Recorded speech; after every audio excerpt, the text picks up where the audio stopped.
Oil pulling அது எப்படி பண்ணுறது?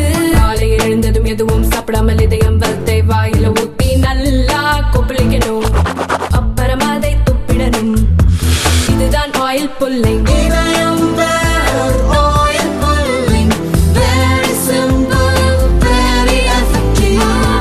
சொல்லியிருக்கிறார்கள். எனவே அதையும் முன்னுரிமை தந்து அதிகாரிகள் வருகிற போது அந்த பணியில் எடுக்கிற போது தருகிற பணத்திற்கு எதை முன்னுரிமையாக தந்து மக்களுக்கு பயன்பாட்டுக்கு வர வேண்டுமோ அந்த பணியை எடுத்துக்கொள்ள வேண்டும் என்று கேட்டுக்கொள்கிறேன். முதலமைச்சர் அவர்கள் இந்த நகராட்சி துறையில் எவ்வளவோ பணிகளை தருவதற்கு நம்முடைய முதலமைச்சர் அவர்கள் நமக்கு நிதி ஒதுக்கி தந்திருக்கிறார்கள். இந்த ஆண்டும் அதே அளவுக்கு அதுக்கு கொஞ்சம் கூடுதலாக நிதியை தருவதற்கு நம்முடைய முதலமைச்சரிடம் கேட்டிருக்கிறோம். முதலமைச்சர் அவர்களும் தருவார்கள். எனவே பணிகளை கணக்கிட்டு நீங்கள்லாம் வரும்போது இப்போ ஒருத்தர் கேட்குறீங்க, கோரிக்கையெல்லாம் கேட்குறாங்க, இந்த வேலை சாலைகள் வேணும், இந்த மயான சாலைகளை அதிகப்படுத்த வேண்டும், மின்மயானங்கள் வேண்டும், அறிவுசார் மையங்கள் அமைக்கப்பட வேண்டும் என்றெல்லாம் பல கோரிக்கைகளை நீங்களும் கேட்டிருப்பீர்கள். அனைத்துக்கும் விரிவான திட்டறிக்கையை உடனடியாக தயார் செய்யுங்கள். ஏனென்றால் வருகிற போது நிதி வருகிற போது நீங்கள் திட்டறிக்கை தயார் செய்து டெண்டர் போகிற போது வேலை முடிக்கிற போது காலதாமதம் ஏற்படும். எனவே என்ன தலைவர்கள் கேட்டிருக்கிறார்களோ, அதாவது பார்த்தால் இங்கு கடைகள் கட்டப்பட வேண்டும் என்று கேட்டிருக்கிறார்கள், சமூக நல கூடங்கள் வேண்டும் என்று கேட்டிருக்கிறார்கள்.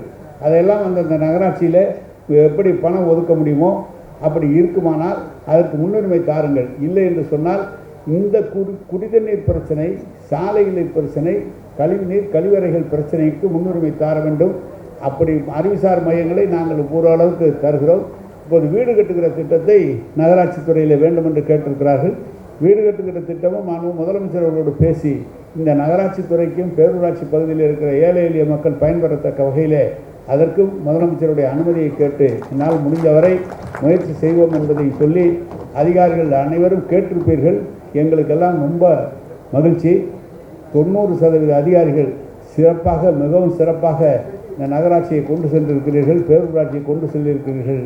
ஆணையர் பெருமக்கள்லாம் அனைத்து IAS அலுவலர்களும் இங்கு வந்திருக்கிறார்கள், மிக சிறப்பாக செய்திருக்கிறார்கள். மேலும் சிறக்க நம்முடைய தமிழக முதல்வருக்கு மேலும் அந்த நல்ல பயனை அடைவதற்கு அவருடைய இந்த ஆட்சியில் மிக சிறப்பாக இந்த துறை செயல்படுத்துவதற்கு உங்களுடைய அனைவருடைய ஒத்துழைப்பும் தர வேண்டும்.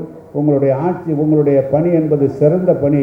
உங்களுக்கெல்லாம் என்னுடைய நன்றியும் வாழ்த்துக்களையும் தெரிவித்து மாலையிலே இந்த கூட்டம் தொடர்ந்து கூட்டப்படும் என்பதை தெரிவித்து அமைகிறேன். வணக்கம், நன்றி.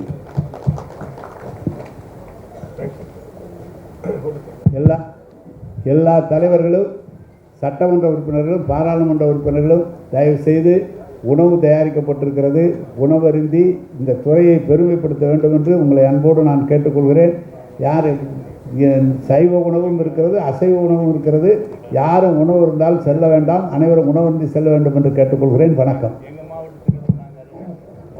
ஆய்வுக்கூடத்திற்கு தலைமை தாங்கிய மாண்புமிகு நமது அமைச்சர் உட்பட அனைத்து அமைச்சர் பெருமக்களுக்கும், பாராளுமன்ற சட்டமன்ற உறுப்பினர்களுக்கும், மேயர் மற்றும் சேர்மன், அனைத்து உள்ளாட்சி பிரதிநிதிகளுக்கும், கமிஷனர், EO போன்ற அனைத்து அலுவலர் பெருமக்களுக்கும் மாநகராட்சி நிர்வாகத்தின் துறையின் சார்பில் நன்றியை தெரிவித்துக் கொள்கிறேன். தயவுசெய்து அனைவருக்கும் இடது பக்க உணவு, மதிய உணவு ஏற்பாடு செஞ்சிருக்கு. MLA, MP அண்டு அனைவருக்கு கார்பரேஷன் கமிஷனர்ஸ் மட்டும் ஃபர்ஸ்ட் ஃப்ளோருக்கு வந்துடுங்க. மீதி எல்லாம் இங்கே சாப்பிட்டு கரெக்டாக 2:30க்கு 2:30 மணிக்கு ஆய்வு கூட்டம் இருக்கும். முனிசிபல் கமிஷனர் அண்ட் EO மட்டும் ஆய்வு கூட்டத்துக்கு வந்துடுங்க.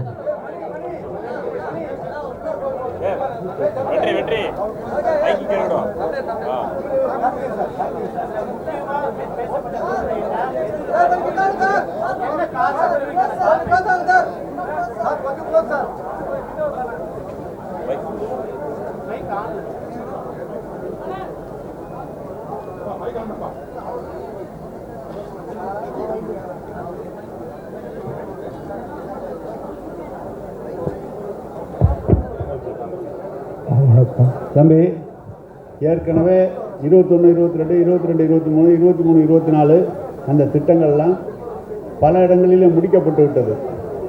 ஒரு சில இடங்களில், மிக குறைவான இடங்களில் நீதிமன்ற வழக்குகளால் கொஞ்சம் தாமதப்பட்டிருக்கு.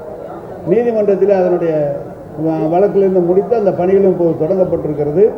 எனவே அறிவித்த திட்டங்கள் 90% எல்லா பகுதியிலும் நடந்து முடிந்திருக்கிறது. அந்த 10% பணி இப்போது நடந்து கொண்டிருக்கிறது. அதை மட்டும் அவர்களோடு கேட்கவில்லை. இந்த ஆண்டு உங்களுக்கு சாலைகள் வேண்டுமென்றால் சாலைகளுக்கும், சாலைகள் போடும்போது மழைநீர் வடிகாலோடு சேர்ந்து சாலைகளும், அதே மாதிரி மேல்நிலை நீர்த்தேக்க தொட்டிக்கு முன்னுரிமை வழங்கப்பட வேண்டும். ஒவ்வொரு நகராட்சியும் விரிவுபடுத்தப்பட்டிருக்கிறது. அந்த பகுதியில் தண்ணீர் சரியாக கொடுப்பதற்காக மேல்நிலை நீர்த்தேக்க தொட்டி கட்டப்பட வேண்டும் என்று கேட்டிருக்கிறார்கள். அதற்கும் திட்டங்கள் தீட்டப்பட்டு உங்களுக்கு வழங்கப்படும் என்று சொல்லப்பட்டிருக்கிறது.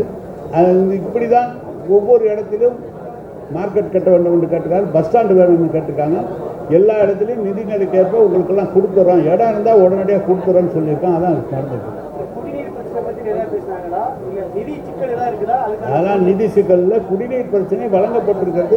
40 ஆண்டு காலம் 30 ஆண்டு காலம் முன்னால் போடப்பட்ட குழாய்கள் சிறிதாக இருக்கிறது. இப்போது ஜனத்தொகை பெருகி இருக்கிறது. எனவே பெரிய குழாயாக வேண்டும் என்று கேட்டிருக்கிறார்கள்.